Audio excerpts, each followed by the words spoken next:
Muy buenos días con todas, con todos, con todes.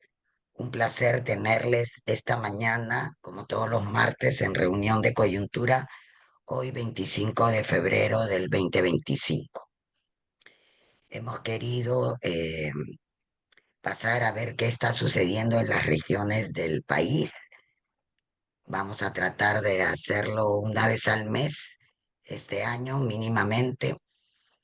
Eh, Hemos iniciado el año también viendo qué pasaba en otros países de la América Latina, pero también hay que mirarnos con un poquito más de detalle en lo que está sucediendo en las regiones, porque las noticias que nos llegan son solo posiblemente de cómo está el clima o si ha habido algún asalto, ¿no? Pero la dinámica de lo que está sucediendo en las sociedades, eh, que se está entretejiendo en las regiones, no la tenemos de primera mano. Entonces, queremos comentar, compartir y que las personas que están viviendo en los procesos regionales nos puedan compartir y nosotros tener una mejor idea de cuáles son los temas que están en la palestra al iniciar el año, cómo se vislumbran los posibles procesos también electorales. Entonces, estamos empezando con lo que está sucediendo en el sur y para eso hemos invitado a Elan Vera. Elan, gracias por aceptar estar esta mañana con nosotros para que nos comente sobre cómo está viviendo Puno el inicio de año. Estará con nosotros también Rodolfo Marquina para ver Arequipa y Carmela Chum para Cusco. Nos hemos centrado en el sur andino y así iremos mirando otras regiones. Eh, Elan Vera es periodista, es profesor universitario de pre y posgrado. Él es licenciado en comunicación por la Universidad Católica de Santa María y doctor en sociología por la Universidad Nacional Mayor de San Marcos. Él es autor de publicaciones e investigaciones en el campo de la política y las comunicaciones, ¿no? Ha sido fundador de Radio y TV Universitaria de la UNA de Puno. Actualmente él es presidente del Instituto de Estudios de las Culturas Andinas, el IDECA, y decano del Colegio de Periodistas de Puno. Nuevamente, muchísimas gracias, Elan, por aceptar estar esta mañana con nosotros, con nosotras, para compartirnos lo que está sucediendo en Puno. Adelante, te dejo en el uso de la palabra por unos 15 minutos. Bien, muchísimas gracias, Molvina. Saludos a todos y a todas que están conectados. Y bueno, sí, eh, como bien indicabas, ¿no? A veces hay noticias que se tienen de las regiones que son más de índole periodístico, ¿no? Un poco más sensacionalistas inclusive, y digamos la dinámica política, social, económica y hasta cultural, este, muy poco, hay muy poca difusión, ¿no? Bien, quizás comenzar con algo muy general que siempre tenemos que tener presente, que la región de Puno es una región de 13 provincias, eh, y que tiene esta característica doble de que, digamos, hay la zona sur, que es una zona fundamentalmente provincias aymaras, y la zona norte de provincias más carácter etnoculturalmente quechuas, ¿no? Eh, Esto es importante porque la identidad política, económica, cultural juegan mucho estas diferencias, ¿no? Que son diferencias de corte, como decía, más etnocultural, pero en muchos casos quechuas y aymaras están sumamente integrados, ¿no? Dinámicas, eso se nota en las dinámicas de Puno, de Juliaca principalmente, ¿no? Donde hay, digamos, a veces se pregunta uno, bueno, ¿y quechos y aymaras se entienden? Claro que se entienden muy bien, ¿no? O sea, están bastante integrados. Eso es como un primer punto. Esta dinámica de quechuas y aymaras está presente, pero existe integración en medio de la diferencia de estos dos grupos. etnoculturales hay integración, ¿no? O sea, se encuentran bastante integrados en diferentes ámbitos políticos, económicos, culturales, etc. Ahora, precisamente por esta riqueza cultural, el voto político, el voto electoral siempre está marcado por este condicionante que yo siempre suelo decir de carácter etnocultural, ¿no? No solo es étnico o no solo es cultural, ¿no? Están juntos estos dos elementos a la hora de votar. A la hora de votar para autoridades distritales, provinciales, regionales, congresistas y presidente de la República, ¿no? Eh, Como el caso de la última vez cuando hubo la elección del profesor Castillo, la población de Puno rápidamente identificó la figura, carácter más identificatorio, ¿no? La figura de Pedro Castillo como una alternativa. Y bueno, para muchos eso genera una sorpresa, pero acá era normal, o sea, realmente había una fuerte identificación por lo que representaba externamente. Entonces, ese también es otro elemento, este elemento etnocultural como se va viendo inclusive en elecciones más amplias.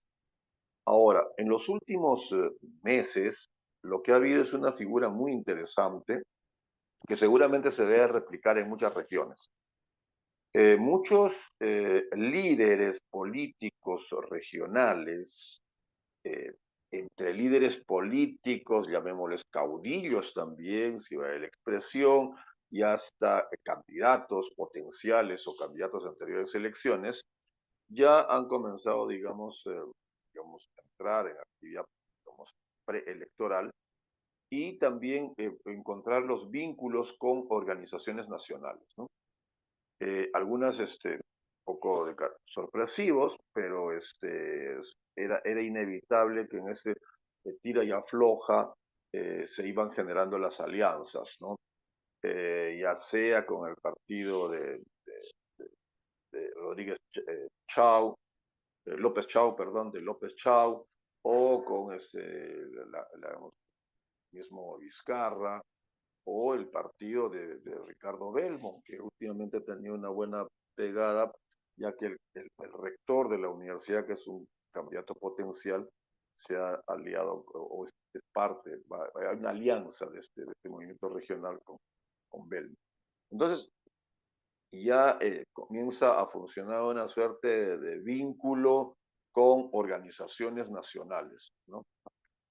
Para bien y para mal, porque, bueno, para bien, digamos, en el sentido de buscar, digamos, una mayor, digamos, una mayor cercanía con proyectos nacionales, pero también para mal en el sentido de que también se juegan mucho los intereses, ¿no? No se pierde, digamos, lo que a nivel nacional lo tenemos claro, esas argollas de intereses, también a nivel regional existen las argollas de intereses. O sea, hay un techo, un sistema político, hay un ordenamiento de carácter legal que propicia precisamente esta suerte de aventurerismo, oportunismo en las diferentes tiendas políticas y especialmente de movimientos regionales, ¿no? Entonces, los movimientos regionales no dejan de ser también argollas de intereses a la búsqueda del poder político y que eso se manifieste en beneficios, clientelismo a la hora de gobernar. Eh, Eso está presente y se nota en las gestiones municipales, en el gobierno regional, esta suerte de uso del poder para beneficio de grupo, ¿no? Beneficio de grupo e inclusive intereses y apetitos personales, ¿no?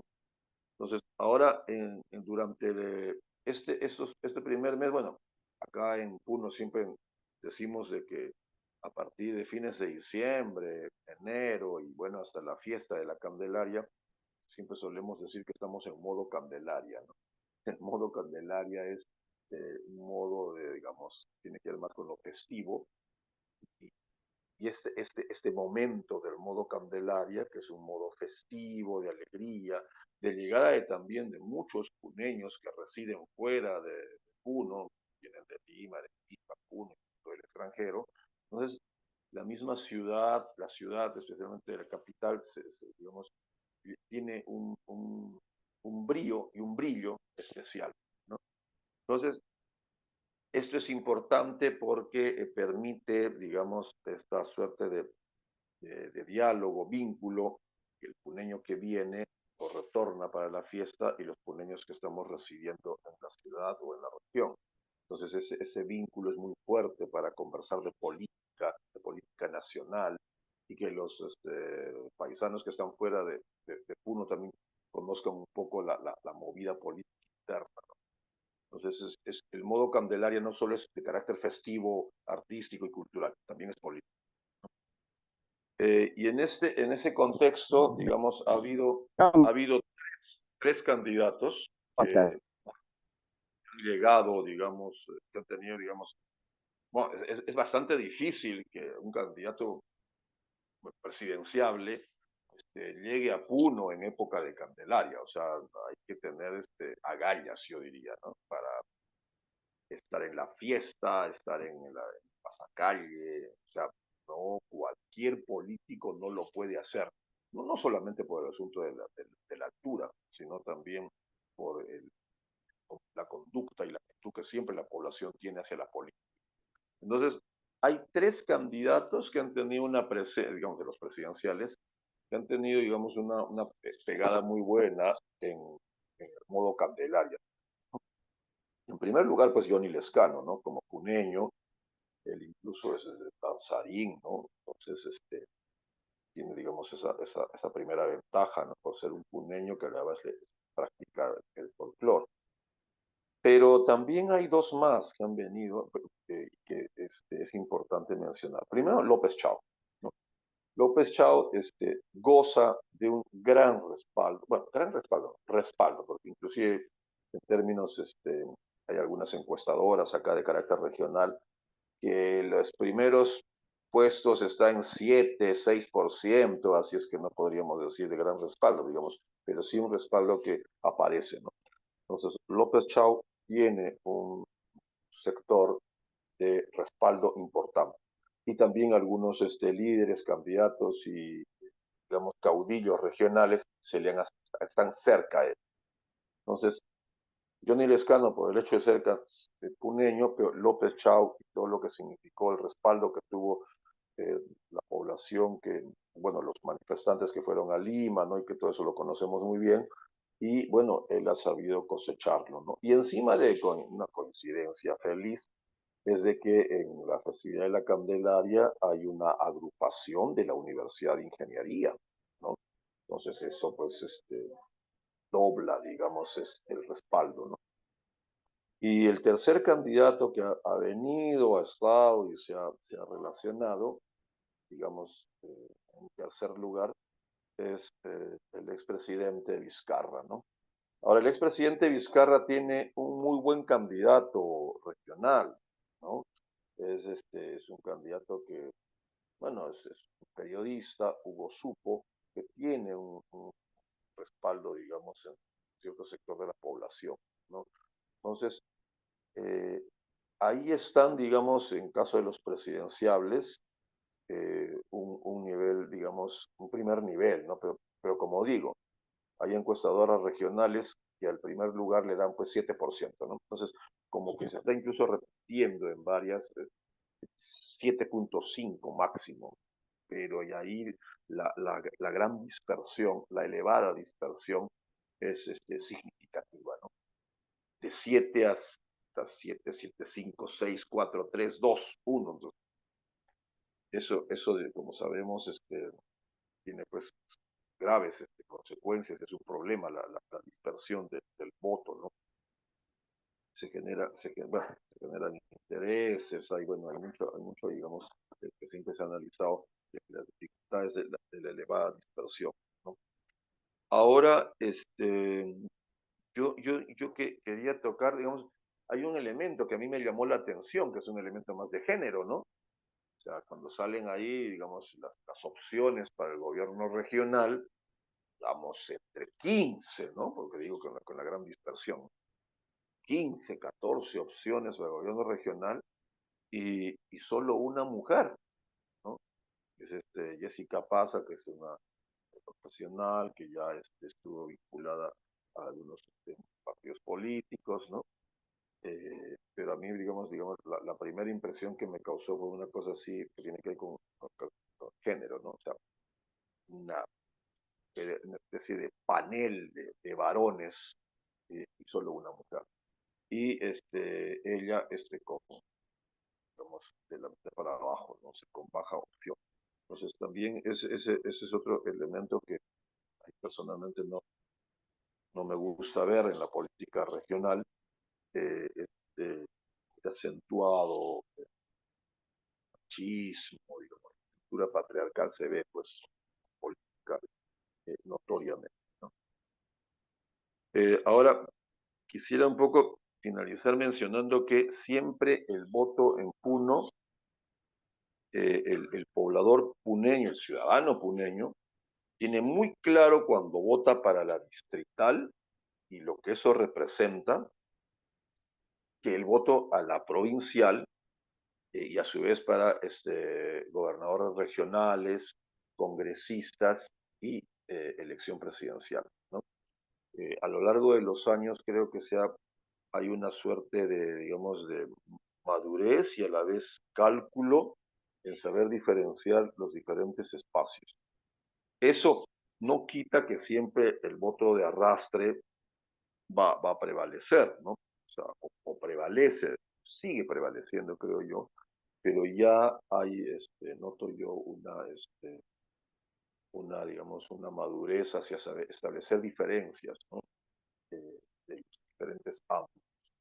Como también el hecho de que en los últimos meses, bueno, el año pasado ya, a mí personalmente me llamaba la atención la cercanía que un gobernador regional, debe ser inédito, la cercanía que un gobernador regional explícitamente tiene con la minería.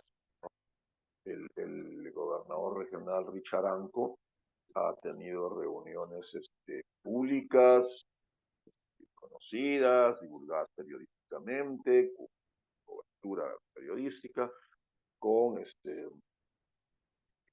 digamos, funcionarios de MIXUR, ¿no? Sur del Grupo de Grecia. Y bueno, entonces acá la mina de San Rafael es tremenda, tremenda mina que nunca ha tenido, muy poco ha hecho, pero con buen ojo, creo yo, por un lado, Richard Anco ha hecho pública su cercanía y hay proyectos de responsabilidad social que hay que reconocer. Mixur está hablando, inclusive que tiene que ver con la descontaminación del lago, temas de salud. Entonces, eso a mí me llamó, particularmente también me llamó la atención, ¿no? No ha sido habitual que un gobernador regional directamente estable una relación con la gran minería. Y Richard Anco lo ha hecho, ¿no? Eh, digamos, ese es un detalle que también tiene que ver con la aparición de ciertos sectores. Siempre se preguntan, uno se puede preguntar, bueno, y en la región de Puno eh, hay gente de derecha, de extrema derecha. Bueno, siempre ha habido gente de derecha, pero en pequeño número, ¿no? En pequeño número, especialmente nucleados alrededor de gremios empresariales, que tienen poco impacto, pero están ahí, ¿no? Gente que desarrolla más actividad empresarial o que tiene vínculos que tienen que ver con exportación o con sector turismo, ¿no? Entonces, eh, ahí también hay otra cosa que siempre hay que decirla, sí, hay sectores conservadores y liberales digamos, en pequeña proporción, pero noto yo que si bien en pequeña proporción se hacen o se están comenzando a hacer notar, y creo yo inclusive hasta hacer respetar, pero siempre manteniendo un pequeño espacio.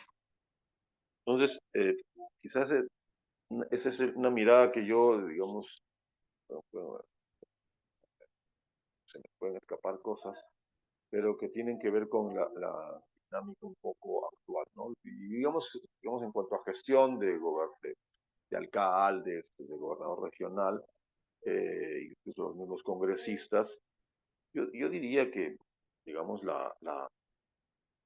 el estilo, las limitaciones, eh, los desafíos siguen siendo los mismos, ¿no?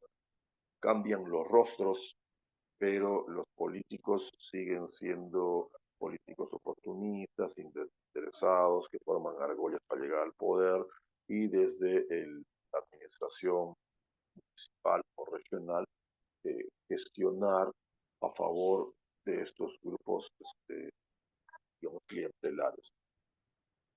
Lógicamente que también se van haciendo en el camino obras, pero como que la presión desde las mismas argollas y los movimientos regionales va en esa línea, ¿no? Si hemos llegado al poder, tenemos que beneficiar del poder. Y eso va desde el digital hasta lo regional, ¿no? Y creo, como lo dije al principio, mucho tiene que ver con esa legislación y el sistema, ¿no? Que estimula, favorece que en los espacios, digamos, llamémosle subnacionales, también estos personajes tengan, digamos, influencia y tengan un lugar en la política y en la vida social. Bien, creo que ahí lo dejaría como una primera, como una intervención sobre digamos, la coyuntura en Puno. Ya Celan. Entonces, ahora vamos a darle la palabra a Rodolfo Marquina. Rodolfo es ingeniero económico de la Universidad Nacional de Ingeniería, con estudios de maestría en gerencia social en la Pontificia Universidad Católica del Perú. Él trabaja en los temas de descentralización, de desarrollo rural, en especial en el sector de camélidos sudamericanos. Hace años fue también director de la ONG SEDAP en Ayacucho. Luego lo jalamos a trabajar en Descosur. Ha sido presidente de Descosur en el periodo 2016-2018. También en representación de Desco, presidente de la Cooperativa de Ahorro y Crédito Fondesurco, y actualmente es coordinador de proyectos en Descosur.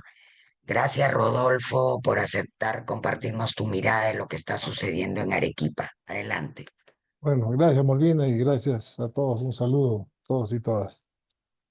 Bueno, a ver, para hablar de la región, ¿no? A ver, un primer punto que quisiera tocar es el tema de nuestra base económica, ¿no? Creo que es importante tener en cuenta que la situación nuestra está marcada un poco por el peso que tiene la minería, la gran minería. Creo que en los últimos años se ha convertido en el factor determinante casi de la vida regional o el peso que tiene la minería, ¿no? De ser hace algunos años el 8% del PBI, ahora ya está por encima del 16%, ¿no? Entonces tiene un peso muy importante y aquí hablamos tanto de la minería formal, donde Cerro Verde y las otras minas, Arcata, Intervención de Buenaventura, o sea, la minería en general ha ido incrementando su peso, pero también la minería informal. O sea, nosotros tenemos alrededor de unos 60.000 mineros informales en las cuencas de El Ocoña, en la provincia de Carabalí, y también ya se comienza a desarrollar la minería informal en la zona alta, ¿no? Esto, digamos, en relación a la base económica, que es la que va comandando. A esto se agrega un poco el peso de la agroexportación y el resto es la pequeña producción, ¿no? La producción agrícola que abastecemos al mercado nacional, en ajo, cebolla, y la otra pequeña agricultura que abastece básicamente el mercado regional o nacional. Esa Otra actividad, digamos, sobrevive, ¿no? La sociedad regional la economía se ha tercerizado, ¿no? Es mucho el peso de los servicios. Arequipa se convierte en un centro logístico de servicios, tanto en la parte formal como informal. Como hablamos de servicios, servicios justamente para la actividad minera, ¿no? Talleres. Y a raíz de esa dinámica, Arequipa se va convirtiendo en un foco de acumulación. O sea, la minería informal que se desarrolla en Puno, en las provincias de Arequipa, genera un proceso de acumulación, de adquisición de terreno, de capitalización en la ciudad y hay un crecimiento urbano importante, ¿no? Una expansión de la ciudad, expansión también desordenada, ¿no? Ahora, en relación a esto, hay temas que nosotros estamos padeciendo a raíz del tema del centralismo, ¿no? Justamente. Uno, el caso del proyecto Majes. El proyecto Majes que se encuentra paralizado, se transfirió al gobierno central, pero paralizado por efecto de la corrupción. O sea, la empresa contratista cobra la concesionaria del proyecto Majes después de varias adendas suscritas en las cuales incrementaba el presupuesto, todo eso finalmente se ha bloqueado y lo que en mi evaluación era la base del problema es que esta concesionaria nunca pudo conseguir el financiamiento, producto de la propia inestabilidad un poco en el país, ¿no? No pudo asegurar lo que le llaman el cierre financiero y por lo tanto ya eran adendas que eran pretextos con la complacencia o complicidad, diría yo, de los gobiernos regionales, ¿no? Que no ejercían un nivel de supervisión y daban largas al tema hasta que finalmente estamos en este momento ante un proceso ante CIADI de reclamos y que posiblemente tenga que indemnizarse a esta empresa y postergar un proyecto que era una expectativa importante, ¿no? De desarrollo, de ampliación de frontera agrícola, generación de empleo, porque estamos hablando ahí de 38.000 hectáreas que era incorporar. El proyecto Majes actualmente con las 12.000 a 14.000 hectáreas que entraron en producción genera toda una dinámica económica que abarca como cerca de 100.000 personas, ¿no? Y esta segunda etapa paralizada.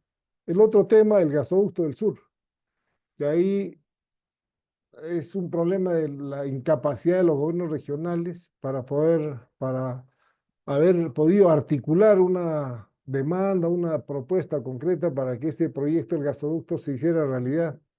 Y en la actualidad entonces tenemos que los industriales de esta región se quejan porque consumimos o se usa una energía mucho más cara que en Lima, ¿no?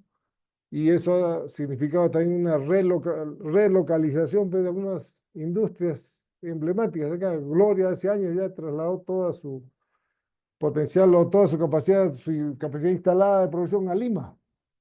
La Aceros Arequipa también a Pisco, una planta en Pisco donde está obviamente en condiciones de operar con energía mucho más barata, ¿no?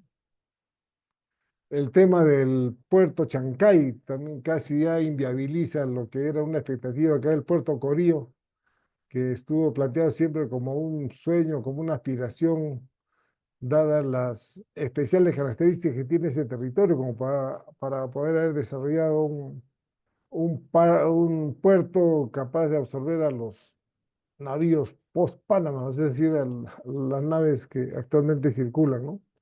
Entonces, en ese producto del gasoducto también con una carencia o un déficit en el sentido de la capacidad de gestión o el liderazgo de nuestros políticos, autoridades, ¿no? Y no solo ahí Arequipa, sino también todo el sur, ¿no? Una incapacidad de articular propuestas. El otro tema que es importante acá respecto al sector minero es el conflicto que tenemos alrededor de Tía María, ¿no? Este conflicto tiene digamos, una connotación importante respecto del temperamento político de la región. Nosotros desde la época del arequipazo, digamos, en el cual se bloqueó la política privatizadora que en ese momento estaba impulsando Toledo y toda la propuesta de privatizaciones, la sociedad acá se estableció una fractura, ¿no? Los grupos de poder tradicional articulados también al poder central, principalmente al poder central, frente a la sociedad regional, digamos, más contestataria o crítica tradicionalmente, ¿no? Demandando su crítica al modelo vigente a partir de demandas más regionales, ¿no? Esa fractura persiste hasta hoy y se manifiesta de diferentes maneras, ¿no?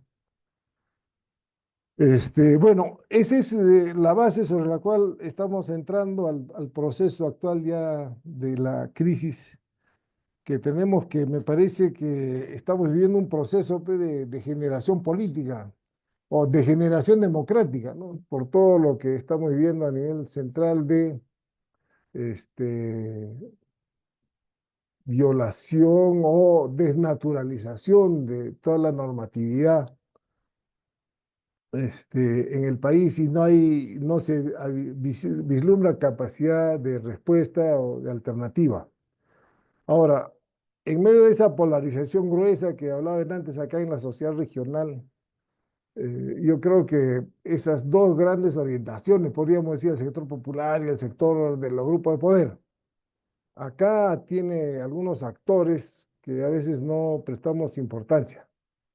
En Arequipa, los últimos años, quien ha desarrollado una iniciativa política muy consistente y persistente es los sectores alrededor de Sodalicio, ¿no? Sectores ultraconservadores que tienen acá el negocio de los cementerios, el negocio de la Universidad San Pablo, y animaban regularmente en los últimos años lo que se llamaba el Congreso por el Desarrollo de Arequipa, los CARA, ¿no?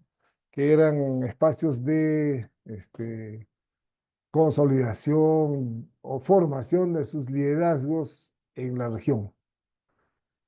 Junto al sodalicio han estado las fuerzas del Opus, que también han tenido mucha presencia en las jerarquías de la iglesia, ¿no? Entonces, esto en los últimos años ha significado también una permanente participación de alguna manera en la política, o sea, en la denuncia o el rechazo a las políticas de género, según ellos, a la ideología de género. Entonces ha habido una permanente invocación o convocatoria, ¿no? A los sectores conservadores.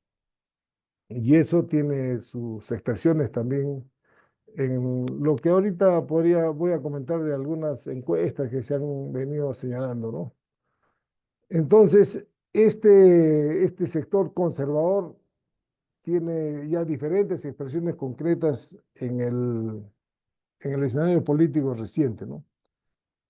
Lo otro es que yo pienso también desde las regiones, hemos visto cómo la crisis afecta toda la estructura del Poder Judicial. Y eso también hace que el tema de la corrupción yo creo que sea uno de los temas centrales en la crisis que atraviesa el país, porque lo que estamos viendo es al interior de todo lo que es la pugna entre Poder Judicial, Fiscalía, es la pugna de los diferentes actores políticos que han y tienen presencia en las instancias judiciales, ¿no?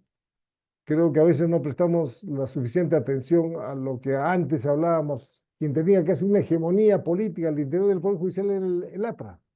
Bueno, a partir de los 90 eso se matizó y pasó a tener una importancia el Fujimorismo con todos los cambios que hizo justamente Fujimori y Montesinos de, al interior de Fiscalía y del Poder Judicial en sí mismo, ¿no?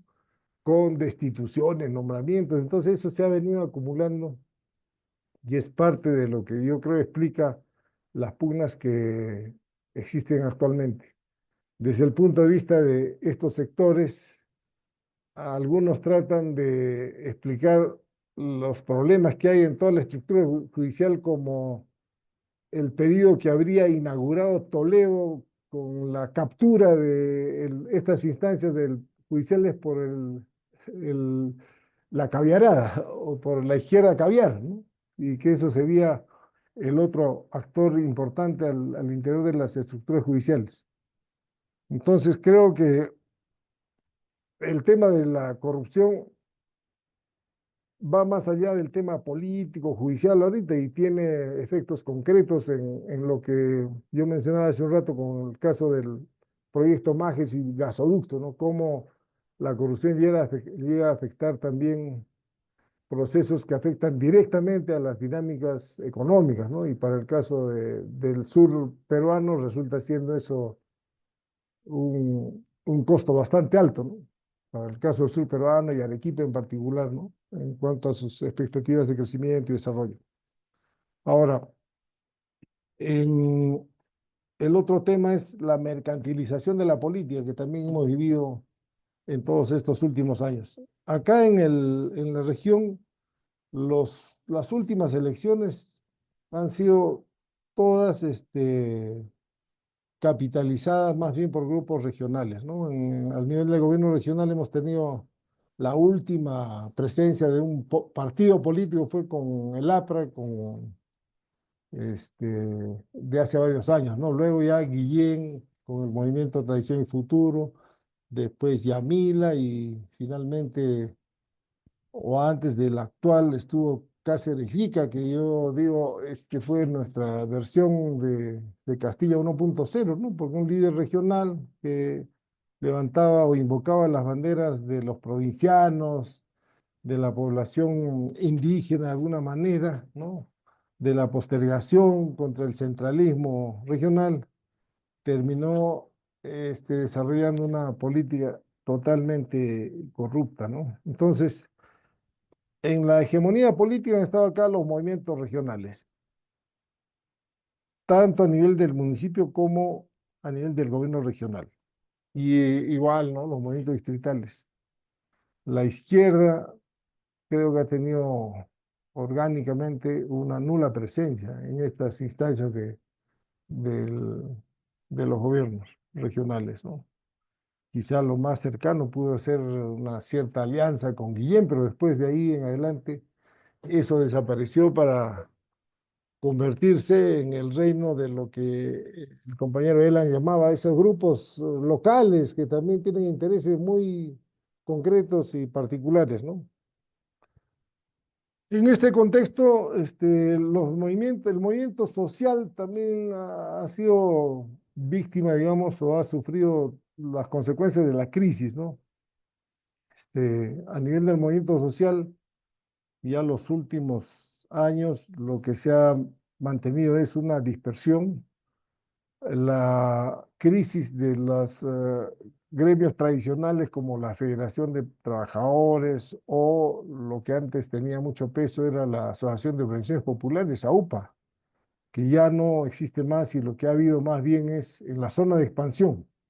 El Cono Norte, un movimiento capitalizado por sectores que estaban cercanos al fujimorismo, pero ya se convierte en un grupo vinculado más bien a los tráficos de terrenos, un grupo mafioso que ha utilizado y utiliza un poco esa capacidad convocatoria para negociar, a veces hasta con ciertos chantajes con autoridades, pero al margen de cualquier orientación política clara, ¿no? Pero sí tienen una presencia regular, digamos, en el escenario político.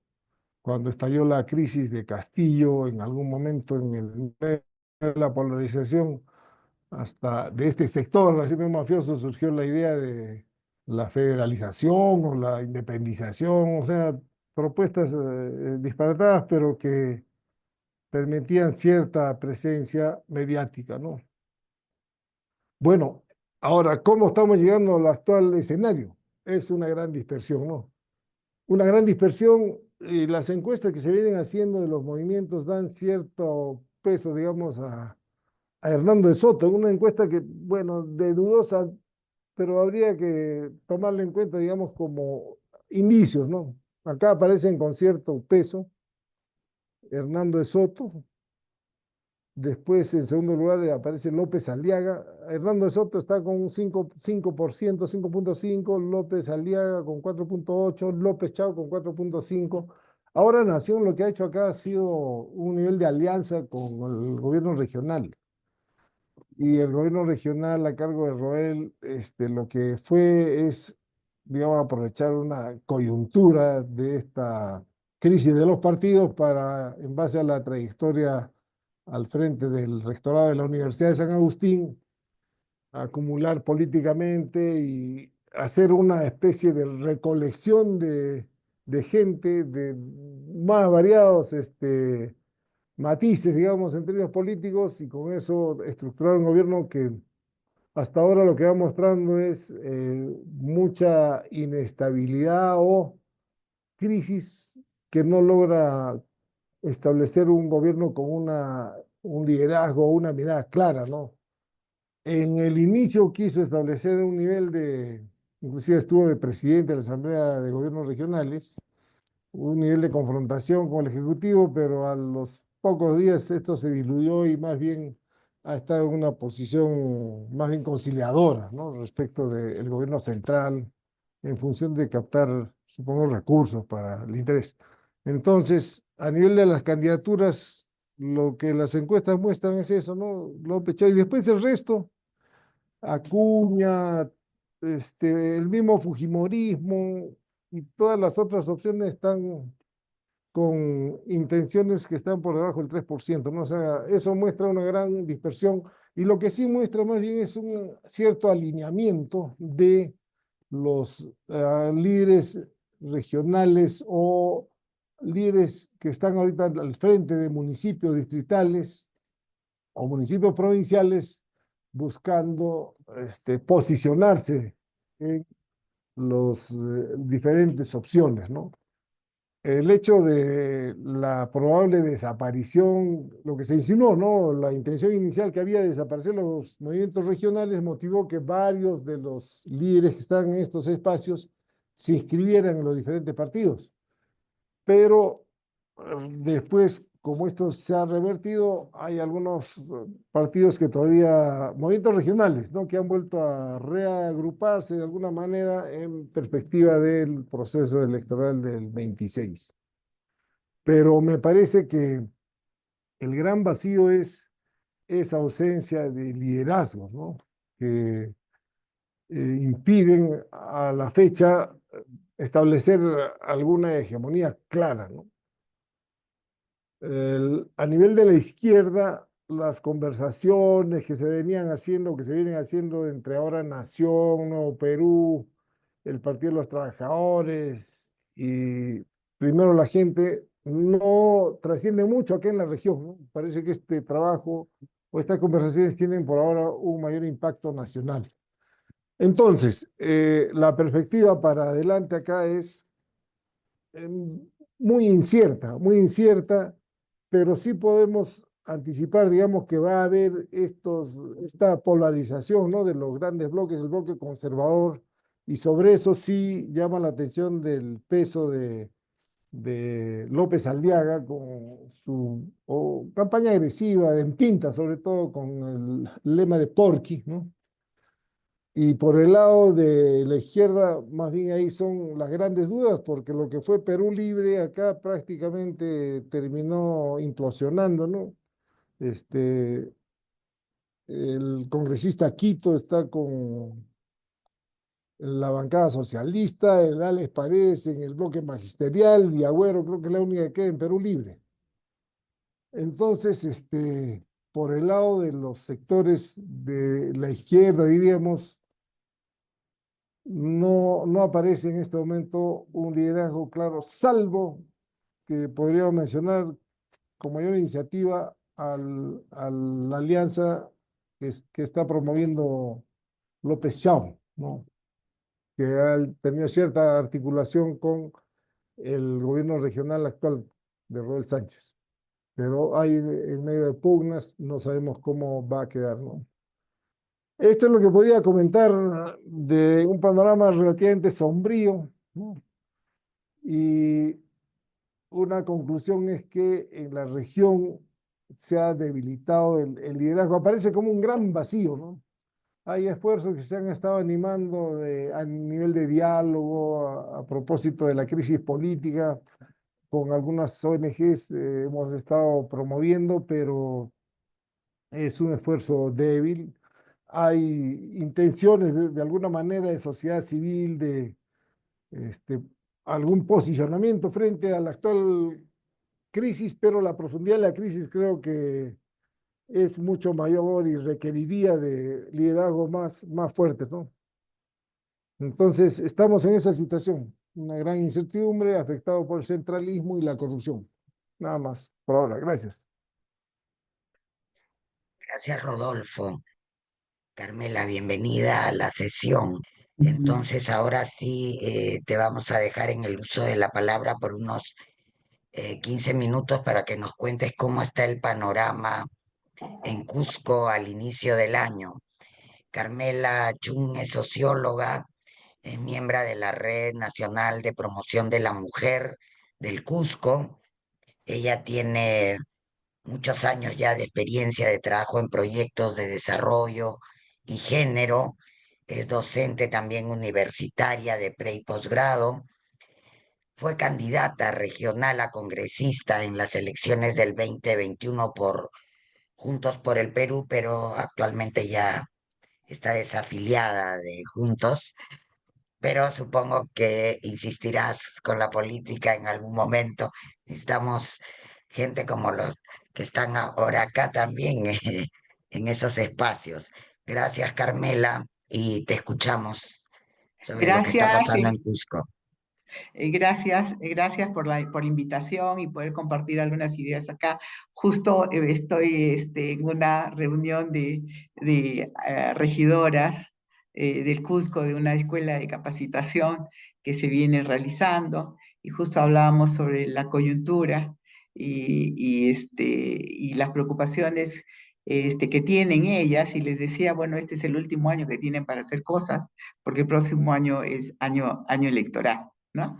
Bien, gracias. Voy a compartir algunas ideas y preocupaciones que desde Cusco tenemos, creo que algunas personas, y algunas ideas, qué es lo que está pasando en el Cusco, tomar algunos aspectos que han estado comentando el tema de seguridad.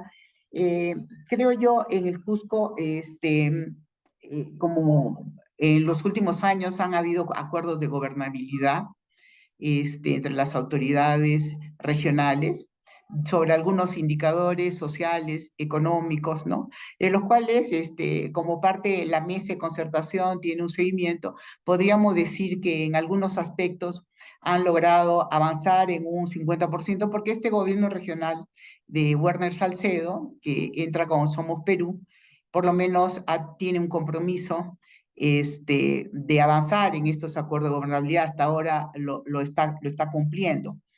Particularmente está centrado en el tema de la anemia, y hay una experiencia interesante que hay que rescatar, que tiene que ver con el sello regional, donde se asignan recursos a los municipios y en la cual hay un concurso regional de dar fondos a los municipios que logren trabajar el tema de la anemia, logren mantener la DEMUNA, por ejemplo, algunas actividades en relación a las actividades económicas.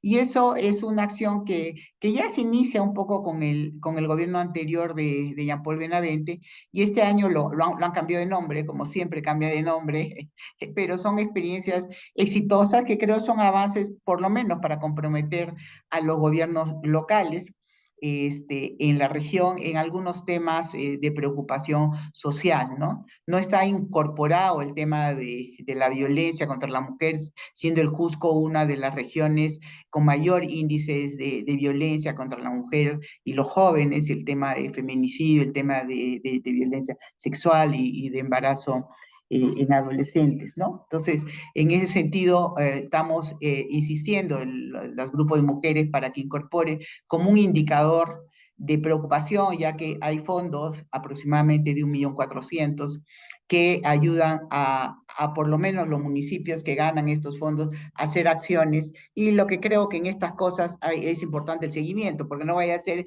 que un municipio gane como diciendo que existe una DEMUN y luego a los pocos meses lo cierra. Entonces, creo que hay avances en ese sentido, pero también hay una preocupación en la población de algunas demandas insatisfechas. Y particularmente en estos días se está habiendo muchas reuniones y movimientos en relación a las demandas sobre el gasoducto del sur, frente a la publicación del gobierno de priorizar el gasoducto costero. Este 28 hay una asamblea regional en Quillabamba para establecer algunas medidas de lucha frente a una demanda que tiene muchos años, que tiene que ver con el gasoducto del sur y la planta de Quepaciato, ¿no? El otro tema que también preocupa a la ciudadanía en general es el tema del famoso boleto turístico, en la que el gobernador se había comprometido en un manejo descentralizado de estos recursos. Sin embargo, sigue siendo Joinus el que maneja esta venta de estos boletos turísticos y se concentra todos los recursos en Lima y muy poco se mandan al Cusco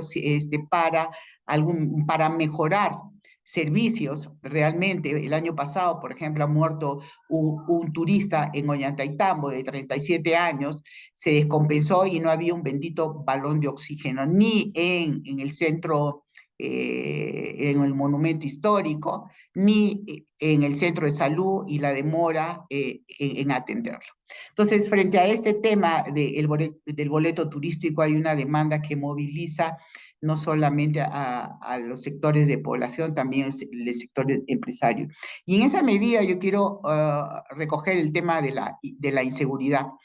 Es así, no se percibe, yo creo que por las condiciones turísticas hay mucho cuidado de las autoridades de evitar lo que se está haciendo en Lima, las extorsiones y todo el vandalismo que hay, de los asaltos en mano armada.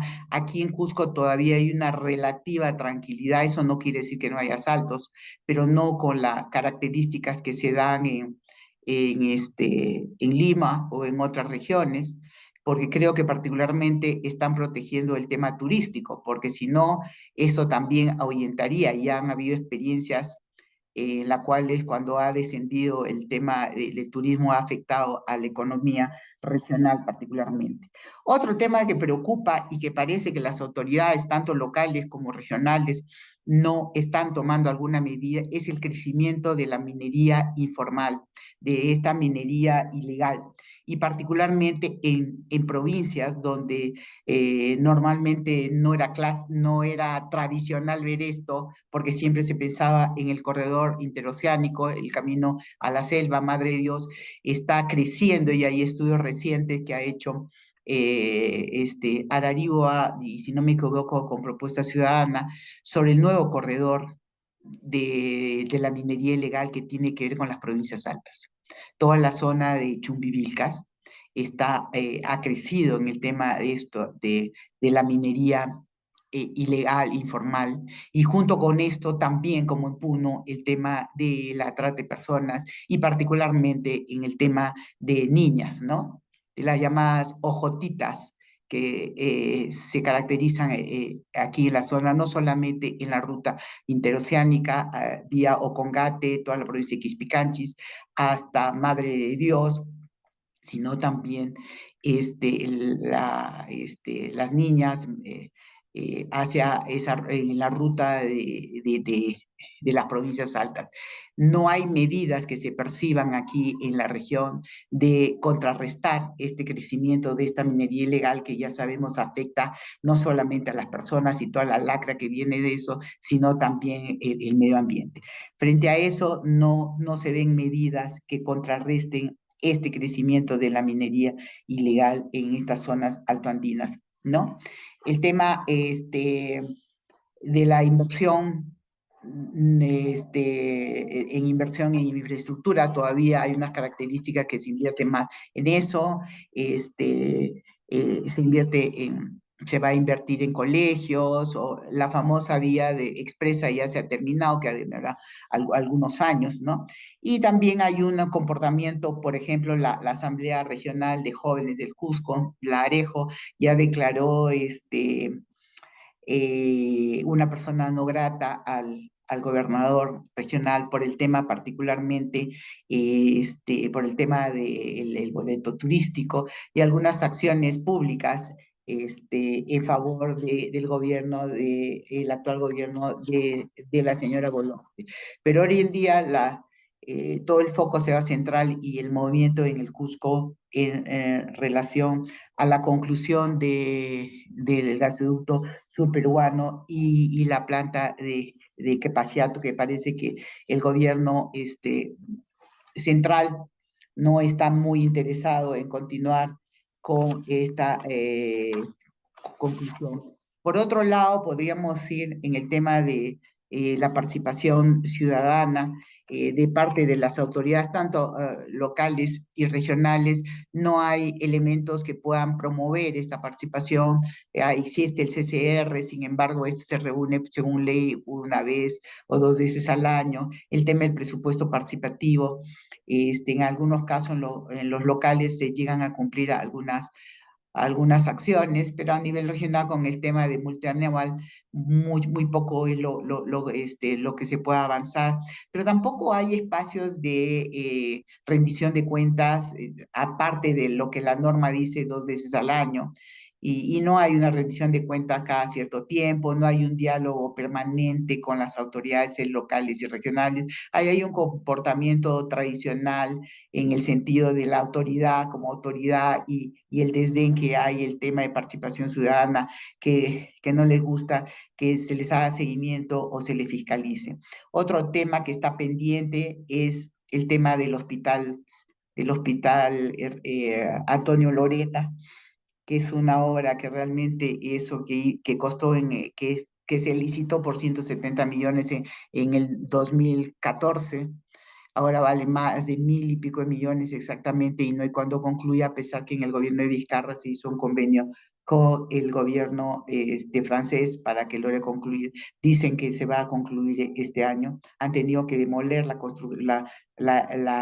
infraestructura existente, pero también hace un elemento de movilización. Y podríamos decir, abordando el tema de la movilización, las movilizaciones se dan muy coyunturales, ¿no? Y también a partir de las movilizaciones de 2023 hay un cierto temor también, porque aquí se ha procesado a 6 dirigentes campesinos por su participación y los han metido a la cárcel en un proceso que realmente es bastante cuestionable. Son compañeros de campesinos de Chincheros.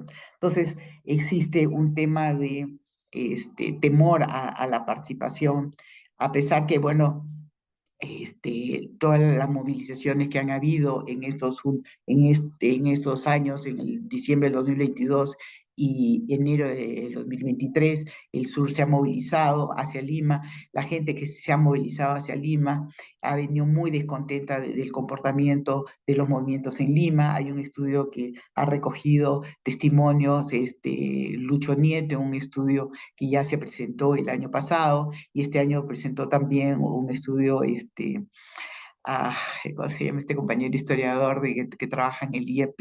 Ahorita no me acuerdo su nombre, sobre el comportamiento y los temores que han existido, y eso en parte hace que hoy en día la única gran paralización ha habido fue por el tema del transporte en Cusco, fue total. Creo que ha sido, no sé si en diciembre, no me acuerdo, pero eso ha sido lo último. Y por otro lado, recogiendo lo que el Ambera decía, y también Rodolfo Marquina, no se percibe un nivel de cohesión de los partidos.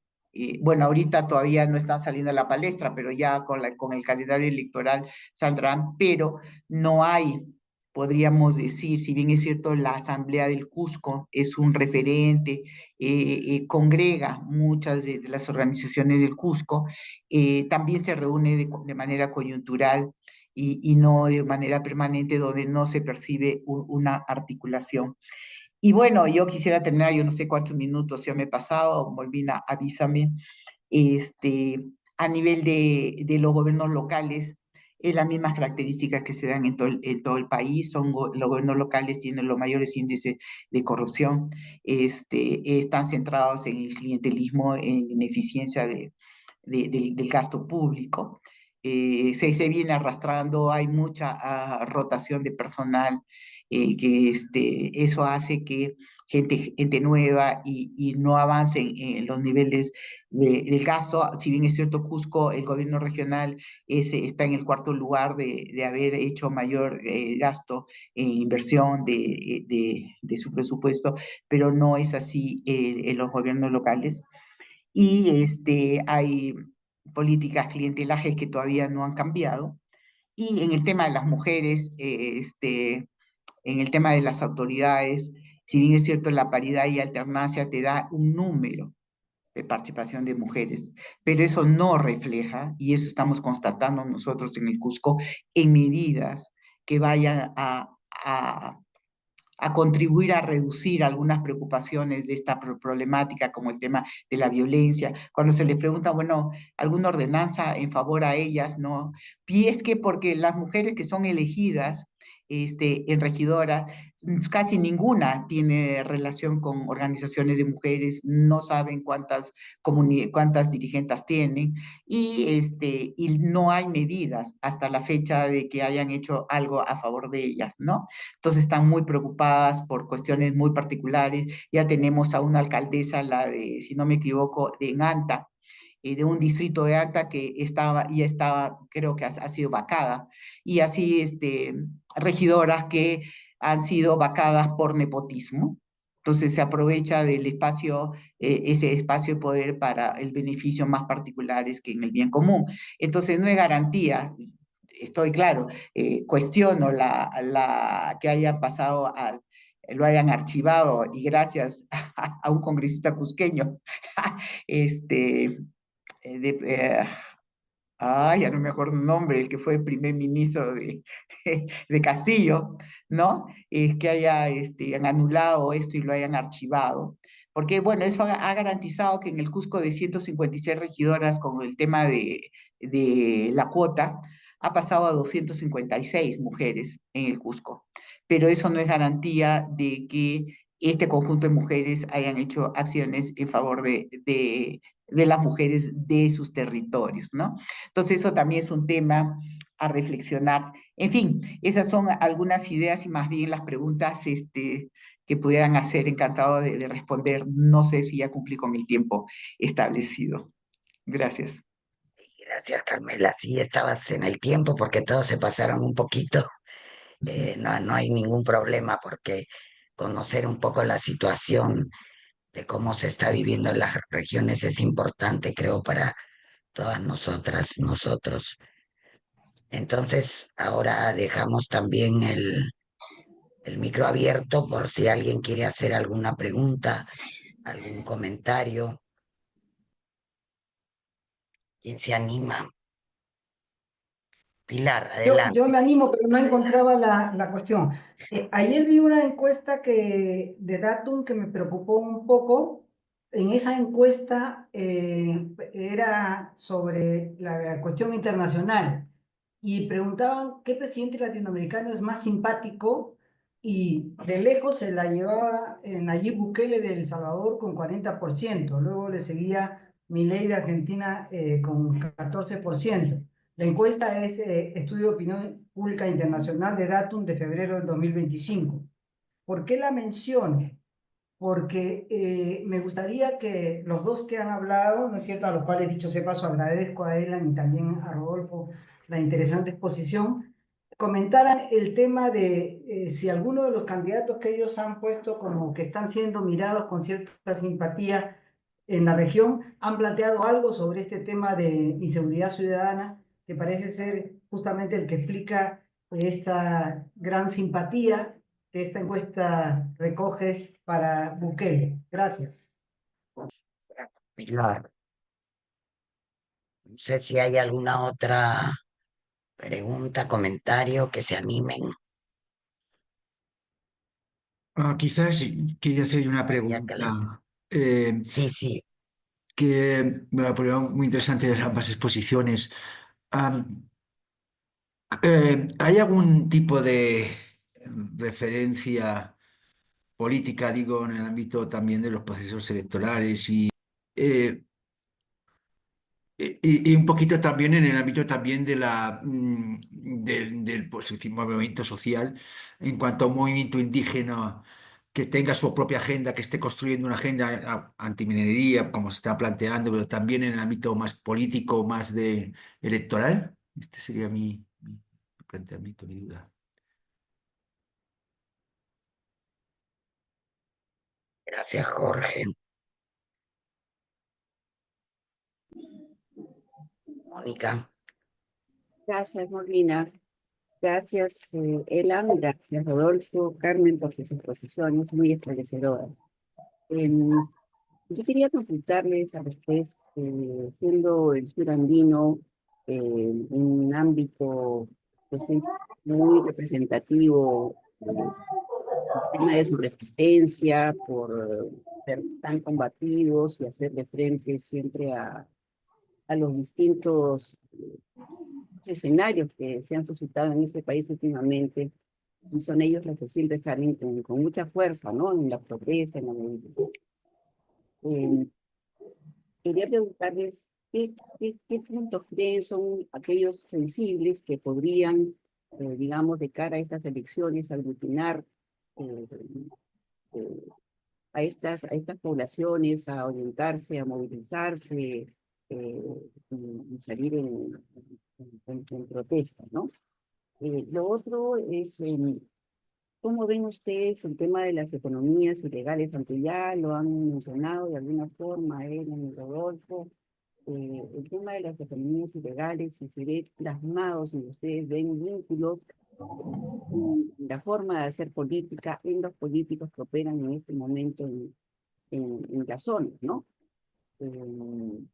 Y es una coda ahí la representación congresal, o sea, los congresistas que tienen como representantes en las regiones, qué tan bien vistos están, qué tipo de relación eh, llevan, ¿no? Y al final, ya ambiciosa yo, este, el tema de la macroregión sur, si hay algún nivel de articulación, si está funcionando eso, porque eh, sí es importante, ¿no? O sea, se habla mucho de la macroregión y su articulación. ¿Cómo veían eso? Gracias.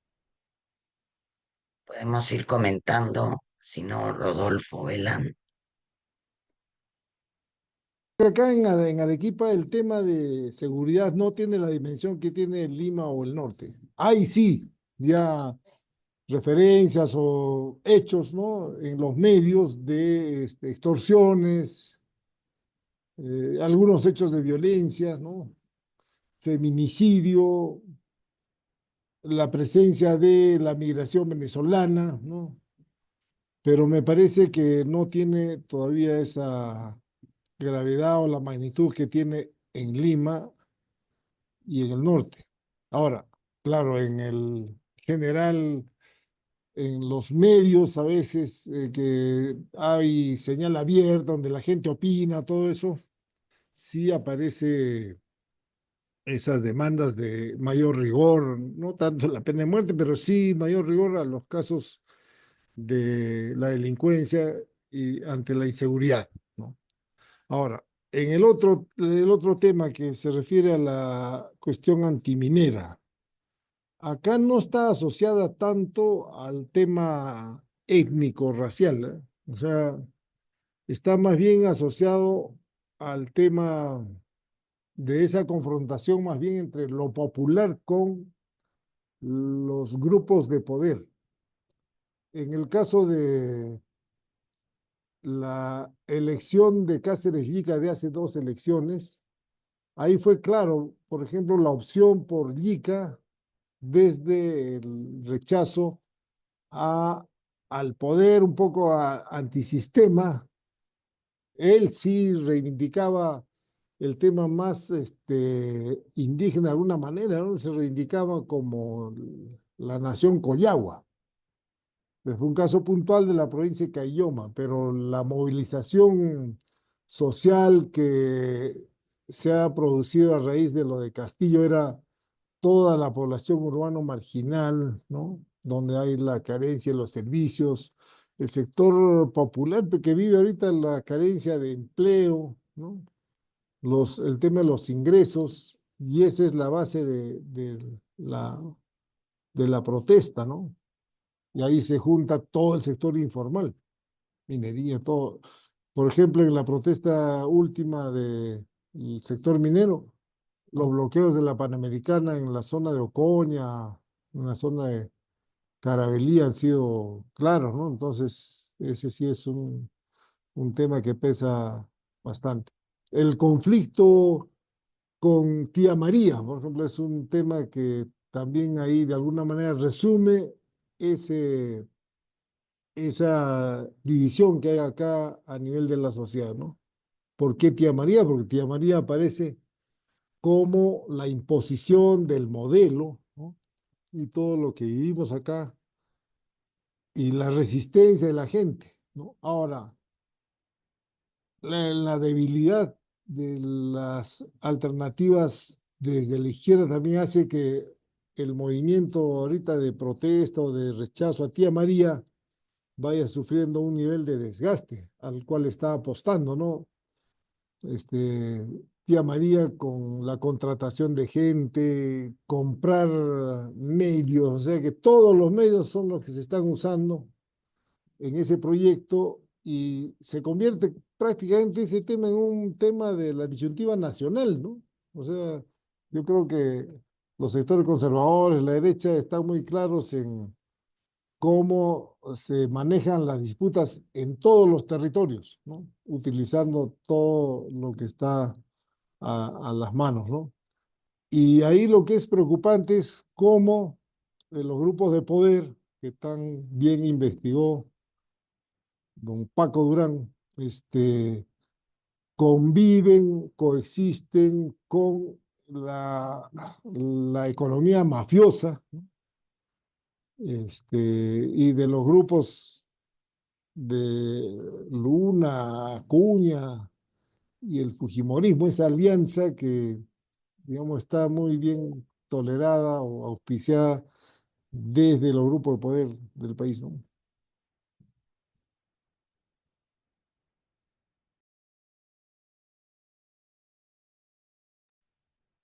¿Algún comentario sobre el particular, sobre las preguntas para el caso de Puno? Ok, bueno, a ver, comencemos con esta preocupación por el tema de la seguridad, ¿no? Creo que coincido con Rodolfo, incluso personalmente cuando ve las noticias del norte, dice, caray, ¿cómo la viven los hermanos del norte, ¿no?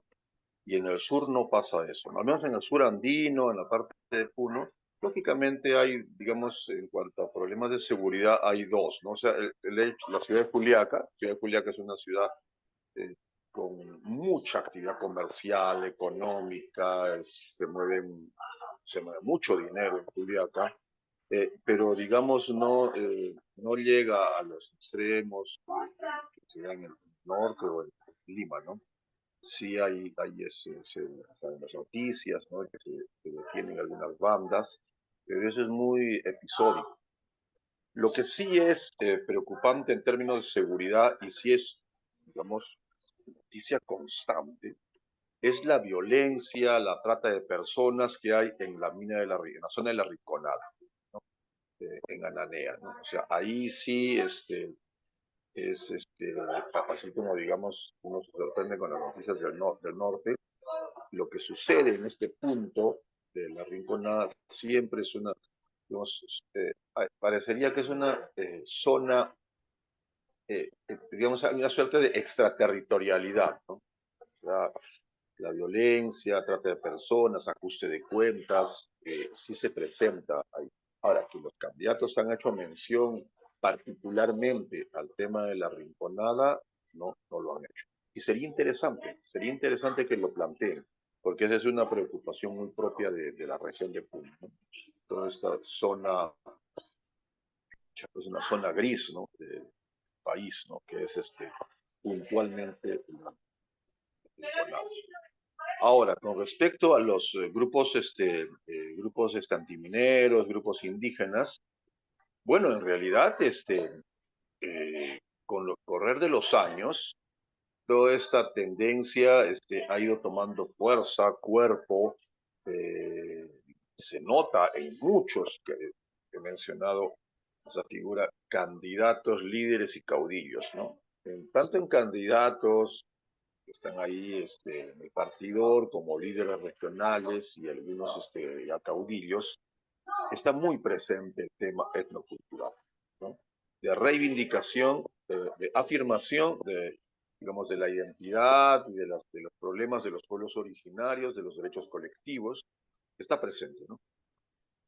Incluso a mí me llama la atención siempre algunos políticos regionales, candidatos, que, digamos, tienen un posicionamiento, digamos, de centro o de centro-derecha, pero en el tema, digamos, de pueblos originarios, son marcadamente, digamos, pro pueblos originarios. O sea, yo veo candidatos, digamos, de centro-derecha a derecha, pero que tienen una opción clara hacia los derechos colectivos de los pueblos originarios. Lógicamente hay todo un amplio espectro de la izquierda puneña que sigue activa, vigente, digamos, creo yo que el liderazgo, por ejemplo, un liderazgo estable, cultivado con mucho tesón, incluso diría yo, que es el de Alberto Quintanilla, se mantiene, ¿no?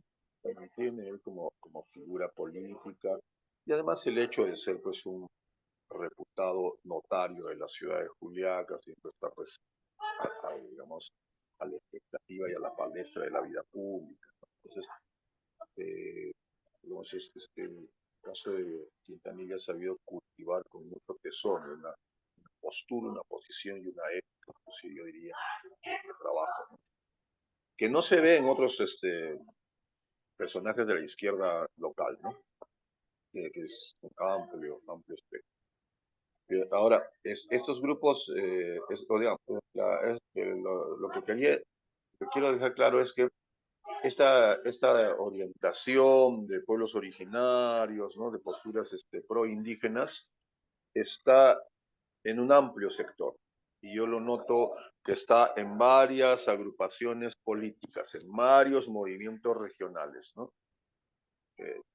Por ejemplo, Rodolfo decía, digamos, que en el caso de Hernando de Soto, ¿no? Y Renovación Popular, bueno, esa agrupación pues no tiene pegada en el altar.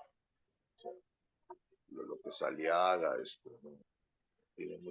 Pese a que ha habido por ahí algunos buenos candidatos de la derecha puneña, pero no logran no logran, veo bien difícil que alguna vez logren sintonizar con la población.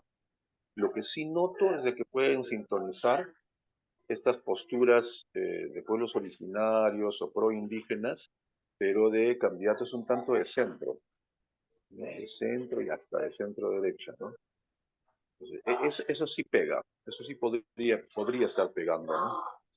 Entonces, hay varias agrupaciones políticas, hay estas posturas de defensa de los derechos colectivos, que no solamente antimineros, ¿no? Porque antiminero puede ser es algo muy preciso, ¿no? Una agenda muy precisa, pero también hay la agenda de derechos colectivos de la población, que tienen que ver con autonomía, autodeterminación, que tiene que ver con digamos, la actividad agrícola, la actividad ganadera, el respeto, digamos, a las decisiones colectivas, ¿no? No necesariamente hay que ser antiminero para tener una postura pro pueblos originarios o pro indígenas. Y eso se nota en la región. Bien, ahí lo dejaría. Gracias, Elan. Gracias, Rodolfo. Adelante, Carmela. Entonces vamos contigo. Te voy a empezar con el tema de la articulación macro-regional. Años anteriores han habido esfuerzos, particularmente de las organizaciones no gubernamentales, para hacer reuniones macrorregionales en las anteriores gestiones. Creo que en este periodo han habido pocos esfuerzos de esta articulación o no se ha involucrado mucho en esta articulación. Pero hay una articulación que se está fortaleciendo, así es en el caso de las mujeres, el año pasado, Se ha formado una articulación de las organizaciones de mujeres de la Macrosur, de organizaciones de mujeres andinas y amazónicas, en las cuales han establecido una agenda y ellas se vienen reuniendo últimamente para discutir esos temas particulares a los movimientos de mujeres, pero también incorporando en su debate las coyunturas. A nivel de niveles de otra institucionalidad, creo que y percibo muy pocos esfuerzos y creo que habría que retomar, porque hace algunos años esto ha sido bien fuerte, este trabajo de articulación. Creo que en este periodo yo siento que todavía está débil. En el tema de las economías ilegales e informales, como les decía, hay muy poco esfuerzos desde los gobiernos locales en ir poniendo normatividad. Pero en el tema de las elecciones, yo creo que va a pasar como ha estado pasando y tiene que ver con los niveles, el avance en ciudadanía de la gente. Eh, Pienso que va a pasar, son los que van a poner la plata y que van a poner a candidatos. Tenemos candidatos regionales y alcaldías, por ejemplo, en Madre de Dios, que la mayoría son representantes de la minería informal. Y no solamente ahí, también en el Cusco y seguramente en todas las regiones. Los candidatos, y eso tiene que ver con recursos a partir de la experiencia vivida, tiene que ver mucho con recursos que tenga el candidato o el partido que se lance, pero también tiene que ver pues con esa poca ciudadanía que existe en identificar a sus candidatos. Más bien tengo la esperanza de que a partir de la experiencia de vivir y los partidos que están en el Congreso sean los que no vuelvan a repetir el plato, pero eso se verá también en función a los recursos. Y tiene que ver con el empoderamiento ciudadano, definitivamente, de ir. Creo que se ha avanzado un poco con las movilizaciones que han habido estas últimas, en las cuales las demandas eran mucho más políticas, no era solamente por cuestiones de servicios públicos, sino más bien eran demandas políticas. Creo que eso va a ir creciendo y esperamos que con el esfuerzo de las diferentes organizaciones progresistas se pueda contribuir a eso. Entonces yo no veo mucho posible, muy sustantivo los cambios a nivel de los candidatos serán aquellos que tengan mayores recursos. Y eso se ha visto en el último proceso electoral que lo hemos visto en Cusco, ¿no? El señor Soto ha salido con la mayor cantidad de votos porque así ha repartido víveres y además tenía un programa en la televisión. Entonces, hay cosas que todavía se viene arrastrando y esperemos que cambien, pero no creo que vaya a cambiar mucho, pero bueno, están por ahí. Y el tema de las articulaciones, si bien es cierto, Cusco es rojo por historia, Cusco, el sur es contestatario, en las últimas Puno, Cusco, pero han sido movimientos que se han logrado articular por la problemática y que se han juntado, que no había un liderazgo partidario en eso, y que se han juntado con cuestiones, demandas bien concretas, pero que eso, después de eso y de los asesinatos que han habido, el movimiento ahora está más cuidadoso que antes porque hay represión. Pones, por ejemplo, una imagen en la Plaza de Armas, en la pared, en la famosa pared del Paraninfo, viene la policía y te saca, ¿no? Eso lo hemos visto en la última exposición y bien conocido, es muy histórica, el del desfile de Diego Quispetito, en la que anteriormente se vio a la descarada. Esa imagen de la presidenta que desapareció al día siguiente. Y este año no pudieron hacer eso porque la policía vino y quitó cualquier trabajo creativo que tendría que estar relacionado al gobierno. Entonces, hay censura, hay una serie de medidas que están frenando también la expresión ciudadana, podríamos decir. Entonces creo que ahí hay varias cosas que se tendrán que ir superando en los niveles de coyuntura. Pienso que está un poco adormecido en estos meses el movimiento, pero va a saltar en cualquier momento que haya algún elemento que sea el motivo de cohesión y de protesta. Gracias.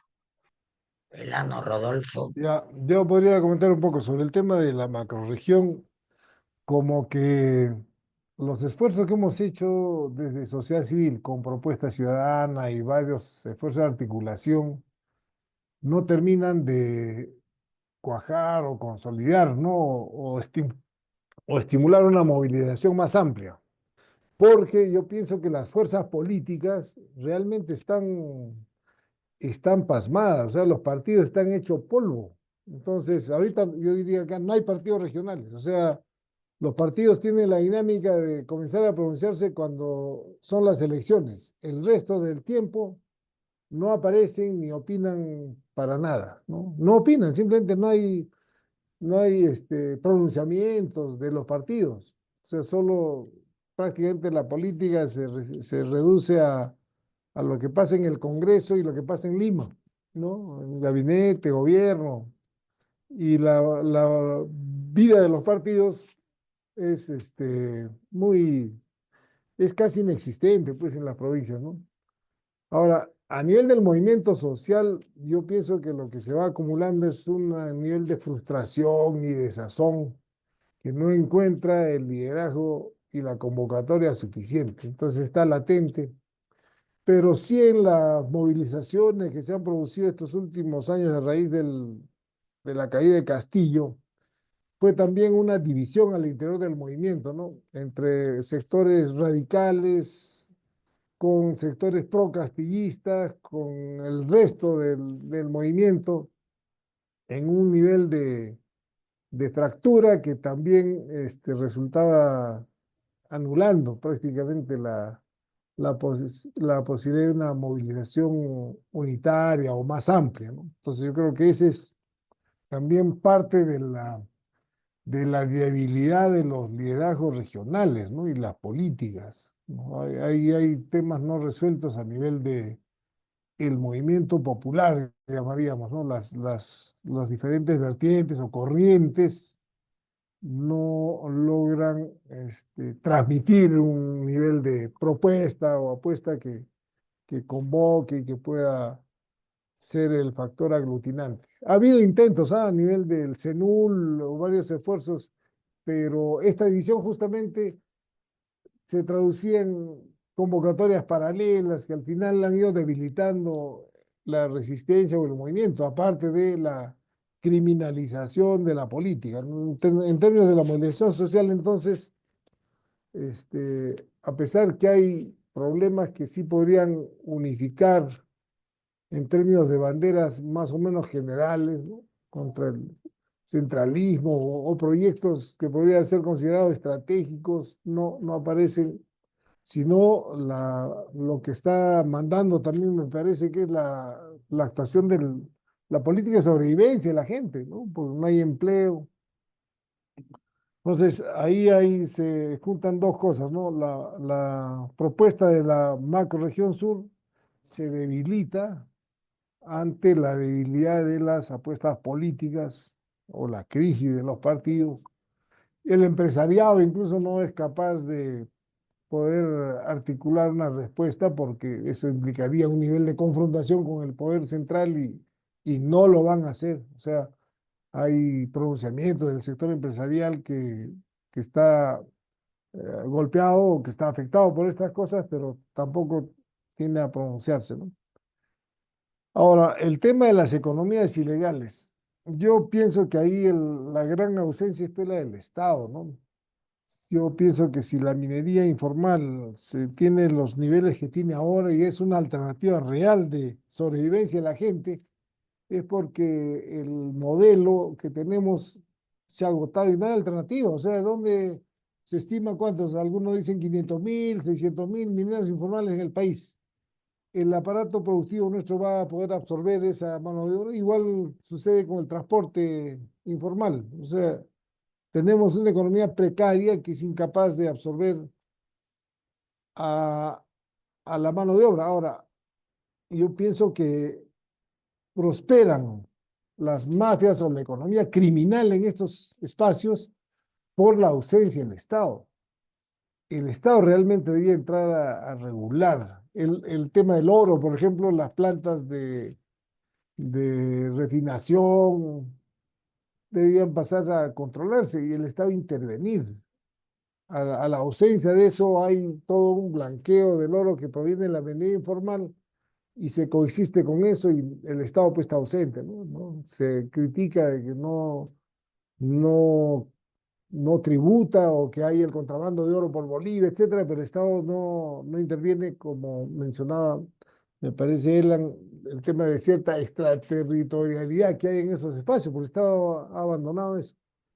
Y ahí debiera ser, por ejemplo, una necesidad de la intervención del Estado para regular, y ahí sería un mecanismo para neutralizar a las mafias, porque la simple calificación de ilegal o como ha sido al final no resuelve el problema. Las normas que se han dado simplemente han quedado en el papel y no han alterado en nada el tema de la explotación informal del oro, la minería informal en todos los casos, ¿no? Para terminar, nada más el tema de los congresistas, acá lo que era Perú Libre estalló, pues, ¿no? Entonces acá creo que a pocos días de la elección ya acá dejó de existir Perú Libre como tal, porque eran tiendas individuales de cada uno, ¿no? Alex Paredes, que ha terminado en el bloque magisterial, él tratando de algunas normas, pero han tenido un rol terrible, ¿no? Han estado ahí en el tema de la alianza con las mafias esa para echarse abajo la SUNEDU, ese ha sido el rol de Alex Paredes. Jaime Quito, que está en digamos, la bancada socialista, que últimamente ha tratado de hacer alguna actividad en relación al proyecto de Tía María, ¿no? Animando un nivel de oposición o desde el Congreso a hacer un eco del enfrentamiento contra los intentos de Tía María. Y en el caso de Agüero, bueno, ya todos hemos visto su desempeño terrible, ¿no? En el sentido de ser mochasueldo, estar complicada con eso y encima de eso los problemas que tuvo con la infeliz ahí afirmación sobre el tema del Colegio Nacional de la Independencia Americana. Y los otros, bueno, Esdras Medina igual, pero no avanza, perdón, él estaba en renovación, no, Esdras, que ha estado también capitaneando renovación, ¿no? Que ha estado capitaneando el tema de la lucha contra SUNEDU. Es decir, aquí en los hechos, la bancada de los congresistas ha estado al margen de la realidad y no es bien vista acá, ¿no? En la región. Sí, Rodolfo. Elan, no sé si vieron también la pregunta que dejó Patricia. Algo han comentado, Rodolfo. Adelante, Bien, Elan. sí, gracias. Bien, comenzar quizás con esto de la economía ilegal. A ver, creo que hace algunos años, inclusive, fue la asociación CER la que publicó un texto sobre uno, en el cual uno de los autores mencionaba que lo informal es un estilo de vida, ¿no? El contrabando, por ejemplo, en la región está completamente normalizado, naturalizado, aceptado socialmente, ¿no? Por la población. Inclusive no se le dice como tal, como contrabando, sino simplemente se dice el negocio, ¿no? ¿No? La gente, la familia tal está en el negocio o nos dedicamos al negocio. No, no significa, digamos que uno siente que está pues desarrollando una actividad ilícita o legal, en el caso del contrabando. Entonces, de ahí a la minería informal y otras actividades ilícitas, creo que hay un solo paso, ¿no? Entonces, coincido con lo que se ha dicho de los expositores de la ausencia de Estado, ausencia de ciudadanía, que abona a favor de cómo la economía ilegal e informal está presente, ¿no? Digamos, no solamente lo informal, sino también lo ilegal. Está presente en la vida económica, en la vida política, en la vida social, inclusive hay gente vinculada a la minería informal que auspicia equipos deportivos, ¿no? Entonces, como hay una suerte de aceptación social, precisamente por la ausencia de Estado y la ausencia de ciudadanía, está presente. Ahora, creo que a lo que habría que agregar es de que hay un diseño de la institucionalidad estatal y diseño de la institucionalidad política y electoral que favorece todo esto. O sea, en nuestro país, nuestro país está diseñado institucionalmente precisamente para favorecer, digamos, el diseño está hecho de tal, digamos, ¿no? De tal manera que favorece precisamente los oportunistas, estos liderazgos interesados, ¿no? Estos caudillos que se mueven con argollas de intereses. Entonces, es el diseño que favorece eso. Claro, lógicamente en términos macro, el diseño favorece el centralismo, ¿no? Claro, muy en macro. Y ahí tiene que ver mucho con la idea, digamos, de la macro sur. Es cierto, hay puntos que estimularían, digamos, la agenda del macro sur que se mantenga vigente, pero yo creo que es el diseño de la institucionalidad la que impide ciudadanía, impide lucha anticorrupción y impide también que los movimientos regionales y los partidos políticos tengan una presencia en la sociedad, que sean elementos de intermediación entre el ciudadano y el Estado. O sea, es el diseño, cómo está diseñada nuestra institucionalidad. Entonces, ahora, en el caso de los congresistas, bueno, igual se trata de gente que accede al poder para, digamos, el beneficio de estas argollas, ¿no? Y hago hincapié en estas argollas porque en muchos casos hay una suerte de vasos comunicantes entre el caudillo y la argolla, porque precisamente la argolla es la que alimenta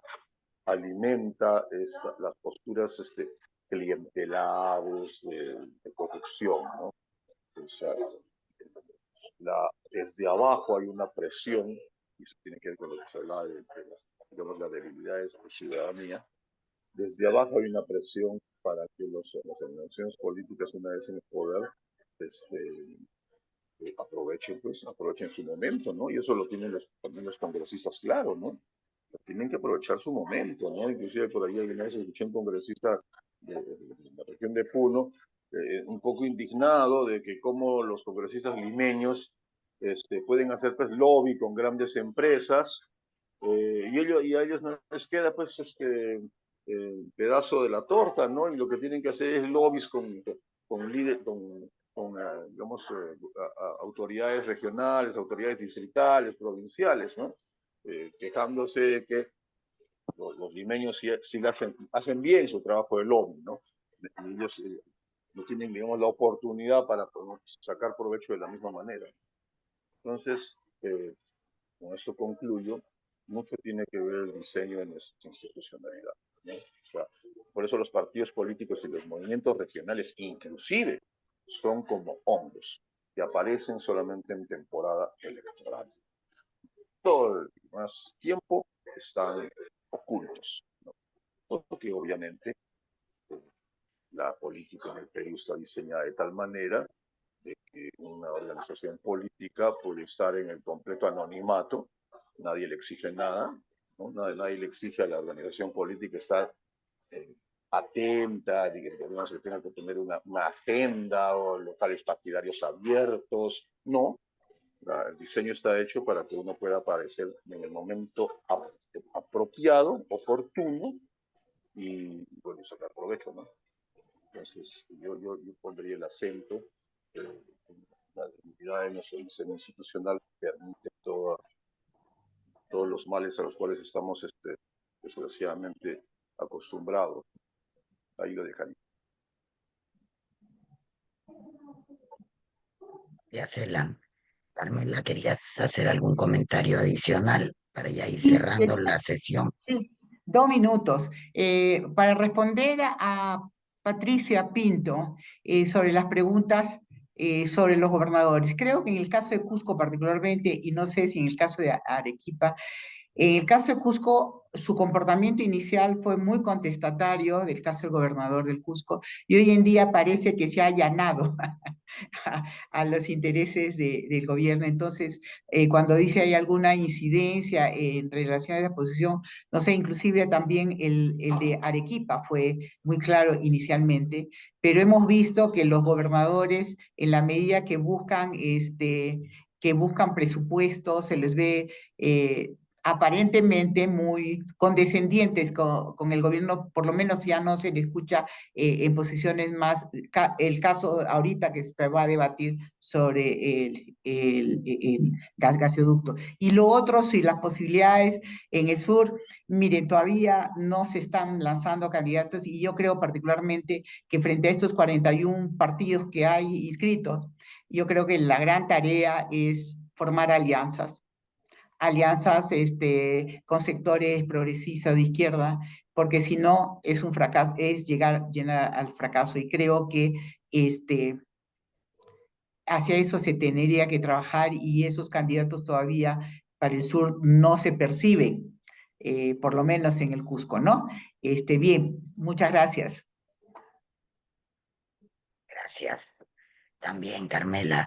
Muchísimas gracias a Elan, a Carmela, a Rodolfo por compartirnos, trasladarnos al sur del Perú para conocer cómo está la situación. Realmente, muchísimas gracias.